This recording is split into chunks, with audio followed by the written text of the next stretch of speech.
কাজের চাপ যখন বেশি থাকে তখন চেষ্টা করি রান্নাবান্না একটু কমিয়ে করার। তবে আমি কিন্তু সবসময় চেষ্টা করি মুখরোচক কিছু তৈরি করার, আর কম সময়ে সেটা তৈরি করা যায়। আজকে সেটাই শেয়ার করব কিভাবে ব্যস্ততার সময়ে মুখরোচক একটা খাবার তৈরি করা যায়, আবার সময়টাও কম লাগে, কাজে মনোযোগ বেশি দেওয়া যায়। আসসালামু আলাইকুম। অর্ডারের কাজ অনেক বেশি ছিল, এজন্য রান্নাবান্নায় খুব একটা মন দিতে পারিনি। তারপরেও চেষ্টা করেছি কিভাবে মজাদার একটা খাবার তৈরি করা যায়। এই শীতের দিনে সকালবেলা কিন্তু গরম গরম খিচুড়ি অনেক ভালো লাগে, আর সেটা যদি হয় বেগুন ভাজা আর ডিম ভাজি দিয়ে, তাহলে তো কোনো কথাই নেই। আমার ব্যক্তিগতভাবে এটা খুব পছন্দ। আপনাদের কতটা পছন্দ সেটা কিন্তু আমাকে কমেন্টস করে জানাতে পারেন। এখানে খিচুড়ির মধ্যে আমি কিছুটা সবজিও দিয়েছি। এই সবজিটা কিন্তু ফ্রোজেন করা সবজি, গত বছরের সবজি ছিল সেটাই দিয়েছি।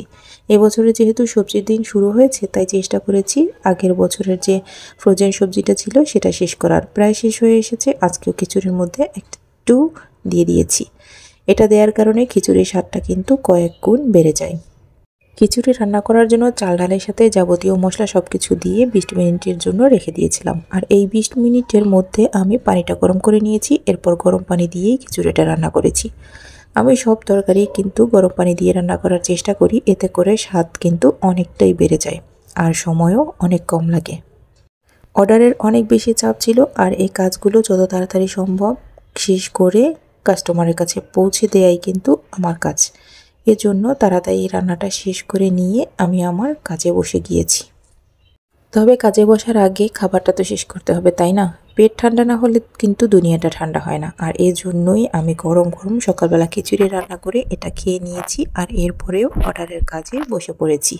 একটা বেবি ফ্রকের অর্ডার ছিল, আর এই অর্ডারটা ছিল একটা ফ্যামিলি সেটের একটা বেবি ফ্রক। এটা 5 বছরের বাচ্চার জন্য ছিল, আর এটা ছিল পিঙ্ক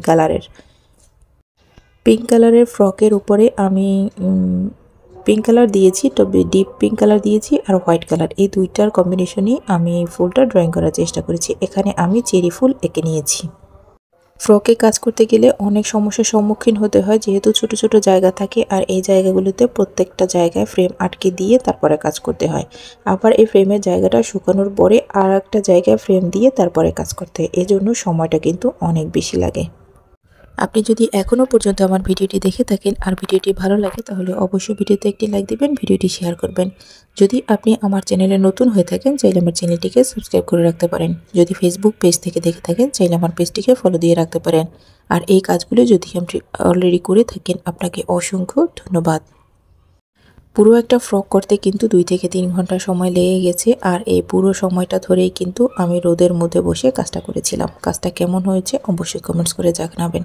দেখা হবে পরবর্তী ভিডিওতে। সে পর্যন্ত সবাই ভালো থাকবেন, সুস্থ থাকবেন। আজ এখানেই বিদায় নিয়ে নিচ্ছি। আল্লাহ হাফেজ। আসসালামু আলাইকুম।